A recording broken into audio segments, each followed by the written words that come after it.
There's been a lot going on in Minecraft speedrunning lately, from insanely low records that shocked the world, to the Dream cheating scandal, to the rapid evolution of advanced metastrats for 1.16 speedruns. Today, I thought we'd take a break from all that craziness and take a look at the PS4 Minecraft speedrun world record. Minecraft on console is played on Bedrock Edition, which is generally behind Java Edition in terms of game mechanics, is significantly laggier, and in this case has the disadvantage of using a controller instead of a keyboard and mouse. So this is sure to be a less hectic, more chill speedrun that shouldn't be anywhere close to the Java...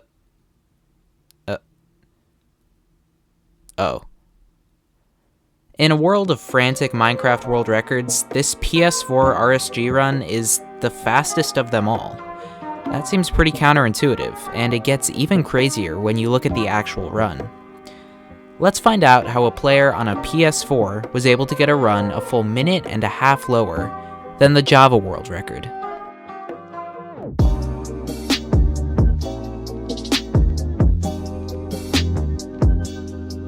By the way, only a very small percentage of our viewers are subscribed, so if you like our videos, subscribing would be very appreciated. Also, this video was 2 days late, but to compensate, we have a Discord now. The link is in the description, go ahead and join it. We're really excited to have this and connect more with our community. Now let's get into the video. I could explain all the differences between Java and Bedrock speedrunning, but I think the best way to show you would be to watch through the speedrun and just observe the differences. So let's take a look at the 1305 speedrun by this guy. It might be pronounced M8 Use or something, but I'm just going to call him Mouse. Just from watching him load up the world, we can see how much slower the Bedrock interface runs than Java. The menu navigation doesn't affect the speedrun, but it's demonstrative of the annoying things about this version. He didn't actually have a timer on this video, so I added one in for comparison. Also, I'm sorry for the lower quality, but it was uploaded in 720p, so that's what I was able to get. Now, we can see as he starts out here that the movement isn't any slower than Java. But once he gets to crafting, you'll see an example of Bedrock being a significant problem for speedrunning.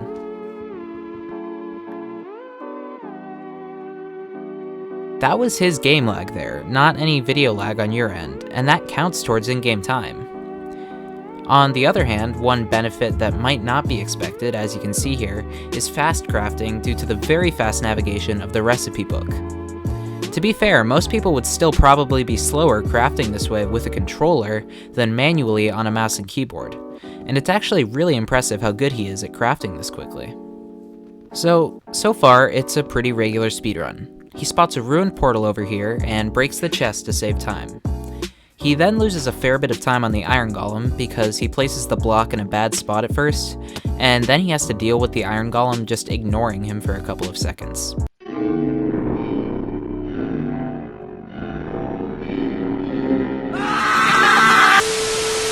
Still, the quicker combat means the whole interaction isn't much slower than Java. He didn't find much bread, so he burns a couple cows, and then he just jumps into the water and, finds the stronghold. So, decent pace so far. Seriously though, obviously this is what makes this run absolutely absurd. The stronghold might as well just be another house in the village that he spawned in. Let's take a minute to look at how this happened. By far the most significant change from Minecraft Java to Minecraft Bedrock is in the Stronghold generation. In Java Edition, strongholds generate in a ring formation. On this diagram, they would only be able to generate in the green areas, although if the starting point of a stronghold generates in a green area, it can extend outside of it. The number ranges describe how many blocks away from the origin, or 0x and 0z, this ring is, and the smaller numbers are how many strongholds will generate inside this ring. In a speedrun, players are always going to find a stronghold in this first ring away from spawn, but as you can see, there will never be a stronghold closer than 1400 blocks from the origin. That means that this kind of spawn could never happen in Java Edition. But in Bedrock, stronghold generation is very different. On Bedrock, there are actually infinite strongholds that can spawn in the world, but like Java, there are 3 that can spawn in the closest range. Outside of that range, the distance of the strongholds is random. Strongholds are also more likely to spawn under villages, which can obviously be a helpful combo for a speedrun. But the big difference here is that the closest range for strongholds to spawn in on Bedrock is twice as close to the origin, with its radius ranging from 642 blocks from the origin to 1152 blocks. But you might be thinking now, well, Mouse didn't travel that far. And here comes the other significant change. In Java, the player spawns within a certain radius from the origin. On Bedrock, the game ignores that radius and searches for the nearest viable biome to spawn the player in. These essentially only include the grass biomes, and you can see that there are a lot of biomes that are excluded. Due to this, when Mouse spawns into his world, he spawns almost 900 blocks away from the origin, right in the middle of the range of Stronghold spawn locations. So, the combination of these seemingly minor changes led to him finding the Stronghold in 3.5 minutes. Now let's get back to the run. So Mouse gets to the Stronghold at about 3:30, stops by the library for string to craft into wool to make his third bed. That's right, his third. The other biggest difference between this speedrun and the average Java one is the end fight, but we'll get to that later. It takes him a little while to get into the portal room, where he finds a one-eye, but it's not a big time loss, and he's able to quickly make another portal and get into the Nether at just over 5 minutes. Let that sink in for a second. He traveled to the Nether from the Stronghold portal room 5 minutes into the run. It's just unreal. To go off on a tangent for a second, this type of run wouldn't be completely unheard of in Java speedrunning. Ocean strats are an extremely luck-based run type where the runner finds a village or some other source of the materials they need for the Nether, and then travels through a nearby ocean, hoping to find the Stronghold exposed underwater. The Sizzler actually had a recorded speedrun where this happened, and he got to the Stronghold at 6 minutes. What? That's the Stronghold! Oh my god, Nerdy! What? I have the Stronghold! Oh my fucking god!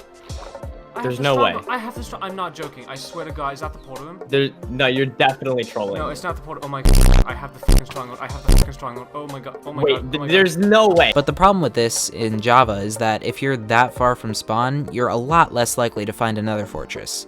And in Sizzler's run, he ended up having to reset because of a bad Nether. But back to this run. Mouse actually doesn't get a very good Nether either. He spawns on an island in the middle of lava and spends almost a minute looking around before using a pearl he got in a Stronghold chest to get to the nearest land. He gets into a soul sand valley connected to a crimson forest where he mines some gold.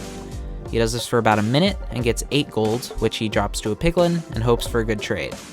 At this point, he finds the last piece of the puzzle, a Nether fortress. Due to the older combat in this version, it's a lot easier to fight blazes with minimal gear and not fall behind, so Mouse has no trouble keeping up with the blazes.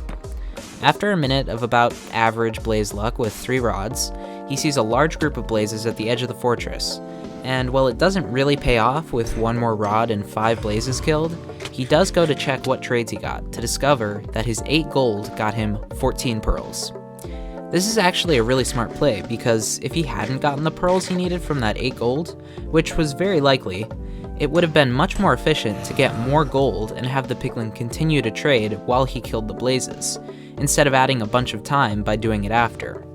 Because he got the drops right away, it probably lost him time to go over there, but it was still a smart play. He finds 2 more individual blazes, both of which drop rods, and he's ready to go. Before he gets out of the fortress though, he very nearly dies to a wither skeleton. Let's look at that again. When he fails that jump there, the second wither skeleton is incredibly close to hitting him, which would have almost definitely killed him, considering he was already withering away. Luckily for us, it barely missed. He arrives back at the island with his nether portal, and pauses for some inventory management and to craft the Eyes of Ender. I'm gonna just play the clip to demonstrate just how annoying inventory management is on Bedrock with the controller.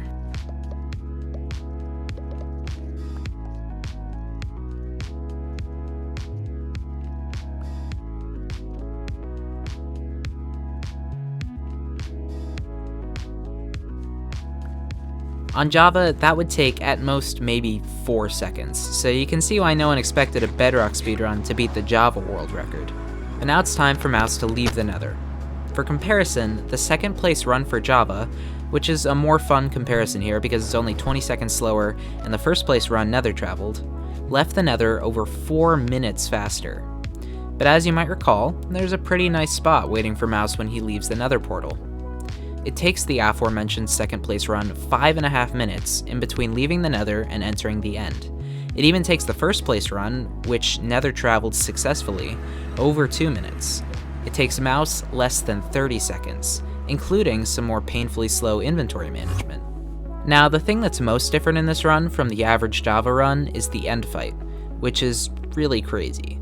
I'm going to take a minute to explain as best I can how it works, but if you don't really care and you just want to see the end of the run, skip to this time. I got all the information about Bedrock dragon fights from Mouse's tutorials, so if you haven't yet, definitely go check him out. He'll be linked in the description. So, first off, the dragon perching in Bedrock is not based on the same criteria as Java. In Java, the further you stand from the middle, the more likely the dragon is to perch. In Bedrock, similar to Stronghold generation, the dragon perching is a lot more random, and it's also much faster. There's no way to one-cycle the dragon as it's coming down like you do in Java. Instead, there's a more complicated, but easier to execute, process. First off, you want to deal as much initial damage as possible without making the dragon fly away. The way to do this in a speedrun is to shoot the dragon once from its underside. This won't do damage, but it will cause a bug that will make the damage from your weapon count as a critical hit as it would on other mobs, which usually isn't possible with the dragon. You can take about a quarter of the dragon's health with just 5 crits from a stone sword, like Mouse does in the record.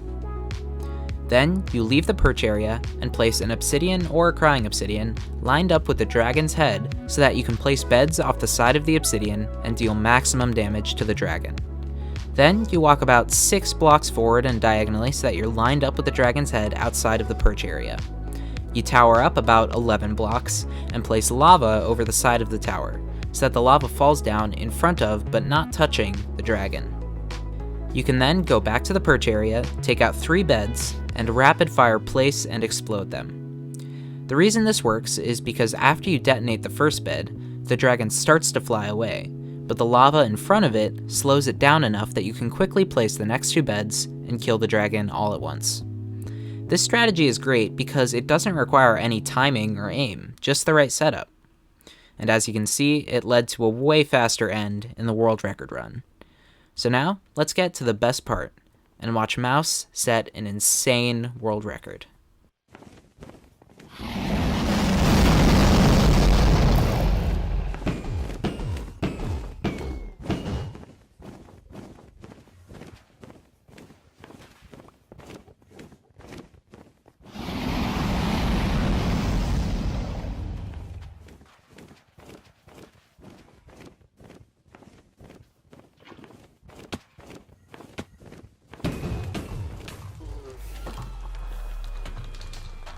Oh my f***ing god! Oh my f***ing god! What the f***? Oh my god! Oh my god! What the f***? What the f***? What the f***? So yeah, that's the story of how a PS4 player beat the Java RSG world record by 90 seconds. This is one of my favorite speedruns I've ever made a video about because it's just so unique. Let me know down in the comments what you guys thought of this video and if you want to see more videos about Bedrock speedrunning. If you made it to the end, I appreciate you, and be sure to show your support on the video. That's all for this one, so I'll see you in the next video. Thanks for watching.